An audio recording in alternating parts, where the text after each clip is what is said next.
Fala, torcida do mais querido, tamo junto, meu nome é Fábio Saúz e este é o nosso canal Fla-Cegueta. Nação Rubro-Negra, amanhã tem um clássico 2 milhões, jogo 5h30 da tarde, casa cheia, pelo menos por parte do Flamengo, por parte da nação, que esgotou todos os ingressos que foram postos à venda.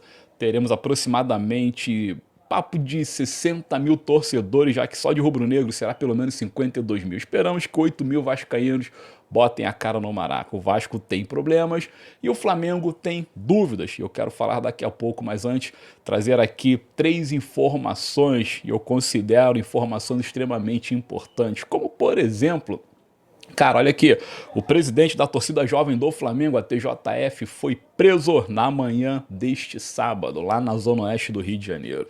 A Delegacia de Homicídios da capital, a DHC, foi atrás do malandro e, meu irmão, já era, vai ver o sol nascer quadrado. Mas por que que isso aconteceu? Homicídio, meu irmão.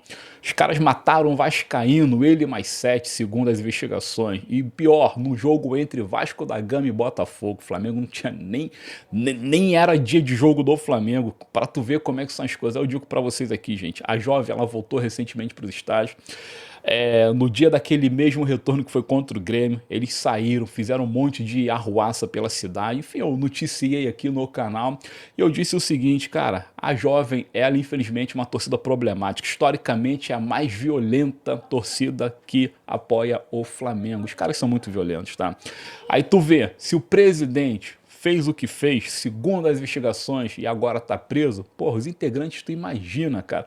Então não adiantava, cara, não adiantava aquele papinho de acordo de paz com a raça, não adiantava a gente acreditar que tudo seria festa, que mais cedo ou mais tarde essa relação de pseudo-paz entre raça e jovem, meu irmão, logo, logo ela seria rompida e o pau ia cantar, o bicho ia pegar e muita gente ia acabar morrendo. E o pior, sabe que quando história estopim entre organizadas sempre sobra para quem não tem nada a ver com a história. Tô falando alguma bobagem? Deixa aí nos comentários. Então tá a informação, assassinaram um vascaíno e ó, com fogos e tiro, foram 4 tiros disparados. Tinham 2 vascaínos na cena segundo a polícia, tá? Um correu, o outro foi baleado e morreu no local. Lamentável, né, gente? Lamentável. É isso aí. Vai fazer o quê? Esse é o tipo de nível de torcedor organizado que temos aí frequentando os estádios. Eu sou a favor das organizadas, mas organizadas compostas por pessoas, cidadãos, pessoas comuns, não marginais, travestidos torcedores. Galera, vamos lá. Tem notícia de mercado? Sim, tem mercado, cara, mas quero pedir o seu hype neste vídeo, quero pedir o seu like e a sua inscrição. Ajuda o canal com o seu engajamento. Valeu, tamo junto aí e conto com vocês. É aquela velha máxima, rubro-negro ajuda rubro-negro. Então ajude o meu canal, encarecidamente peço. Valeu, conto com vocês aí. O Casemiro, volante do United, pronto, tá de biquinho, tá de probleminha com o seu treinador e tudo mais. Hoje jogou, se eu não me engano, foi expulso, tá lá na Premier League, fez uma péssima atuação e a imprensa inglesa cravou que ele não quer mais continuar no clube. O contrato dele termina em junho do ano que vem. No período pré-Copa e depois da Copa do Mundo. Enfim, ele não vai mais renovar, tá? E depois da Copa do Mundo ele quer seguir a vida dele. E já tem gente pedindo o Casemiro no Flamengo. A pergunta que eu coloco para vocês agora é a seguinte: tem espaço o Casé, né? O senhor Miro e Atiro? Tem vaga no Mengão?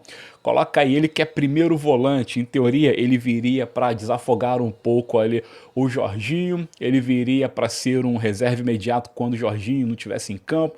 Enfim, colocaria até uma pedra na carreira do Alan, pois o Alan desse modo ficaria completamente escanteado, ou melhor, seria até dispensado. O Everton Araújo, aí nem se fala, tá?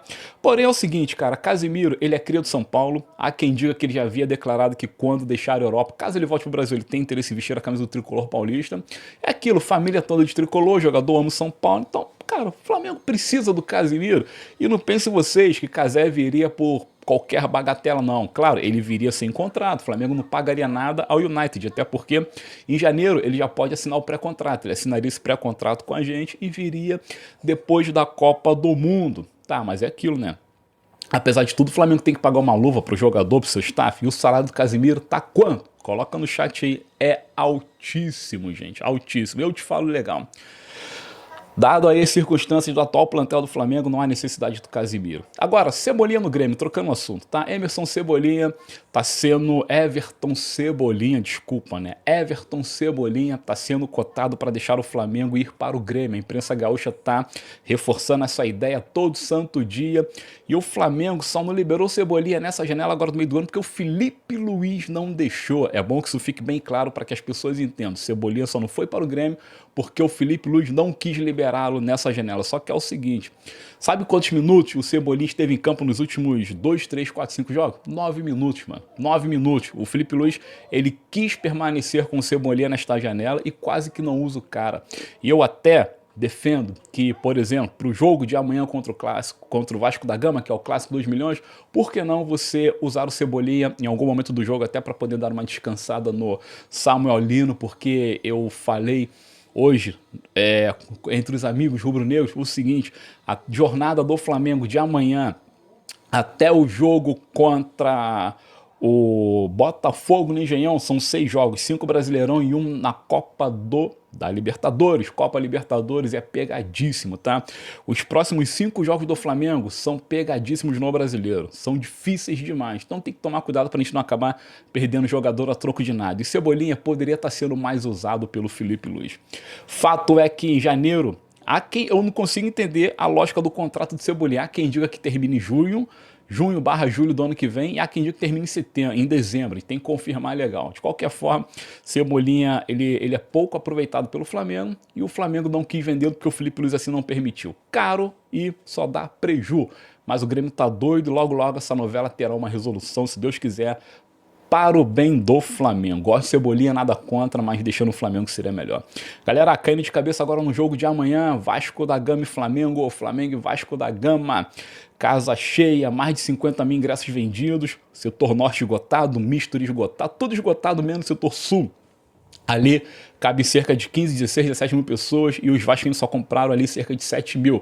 Em teoria, há ainda 10 mil ingressos sobrando todos para os vascaínos, tá? Esse setor do Vasco. Infelizmente, não teremos aquela parada de 68, 69 mil pessoas, porque os vascaínos racharam a cara de vergonha para variar. Flamengo e Vasco vêm em momentos extremamente distintos. Flamengo é líder com 50 pontos. O Vasco tá lá na rabeira, é o primeiro fora da zona do rebaixamento. E o Vasco tá, só para falar dos bacalhaus um pouquinho, tem problema, por exemplo, Piton tá fora, é o lateral esquerdo, o Vasco vai com o lateral esquerdo improvisado. O Verratti, o Titi no caso, tá fora também. O Verratti é questionado, a torcida não quer a sua titularidade, mas hoje o Fernando Diniz treinou com ele. Tem o Hugo Moura, né? O Hugo Moura, o nosso ex-cria ali, tá no Vasco, sei lá, enfim, tem um maluco ali que deve para o jogo. O Matheus França, não sei se ele vai, se não vai, parece que ele está relacionado, mas começa no banco. Cara, Gustavo Scarpa tá lá pronto para o jogo.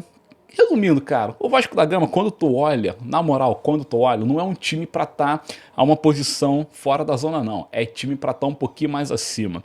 Mas os caras não conseguem ter conjunto, os caras não conseguem ter liga, e o Fernando Diniz é um treinador que não consegue dar padrão ao Vasco, pois o padrão que ele impõe depende de jogador talentoso, coisa que o Vasco hoje não tem. Talentoso a ponto de colocar o dinizismo em prática? Não tem. Eu acho que é por isso que o Vasco derrapa tanto. Agora, falando pela lógica do Flamengo, Flamengo tem um timaço. Flamengo, qualquer treinador que chegar ali e implantar o seu método, eles vão comprar e vão se encaixar certinho, porque são caras inteligentes. E a notícia boa é que tanto Saúl, quanto Jorginho, quanto Alexandre treinaram normalmente, e o Felipe Luiz só não usa se não quiser. Só não usa se não quiser. E eu digo o seguinte, dado aí o jogo de quinta-feira, eu acho que Saúl e Jorginho poderiam jogar amanhã para voltar a pegar conjunto, principalmente o Jorginho, muito tempo parado por conta da lesão, poderia estar no jogo para pelo menos 45 minutos. Joga amanhã para pegar um pouquinho de ritmo, pois eu boto o Jorginho junto com o Saúl Ñíguez na quinta-feira para resolver a nossa classificação na Libertadores. Classificação que vai ser duríssima, mas acima de tudo, eu acredito que ela virá. Estaremos na semifinal, se Deus quiser. Provável time do Flamengo, Rossi no gol. O Felipe Luiz promete vir com o que há de melhor, tá? Então, Rossi no gol, Varela na direita, Léo Ortiz, Léo Pereira e Ayrton Lucas. O Alexandre, embora tenha treinado, segue no banco. Vai com Ayrton Lucas. Apesar das dúvidas, eu vou dizer que é Saúl, Jorginho e Arrascaeta, Samu, Plata e Pedro. Pronto, é o que há de melhor segundo o Felipe Luiz, tá? Tirando ali a questão do Alexandre e o Ayrton Lucas. Eu jogaria com o Matias Vinha, é um consenso de geral, aparentemente. Eu talvez desse um respiro para o Arrascaeta. O Arrascaeta vem jogando muito em sequência, então colocaria o Carrascal, afinal de contas ele foi contratado para jogar. Tá, colocaria o Carrascal como camisa 10, que é camisa 10, e mexeria um pouco na estrutura ofensiva. Para começar, aí tá. Everton Cebolinha no lugar do Samu, vambora descansar o Samu 45 minutos. Luiz Araújo na ponta direita e mantém o Pedro, pois o Pedro, meu irmão, é matador, 150 gols, está sendo homenageado, não é pouca coisa não.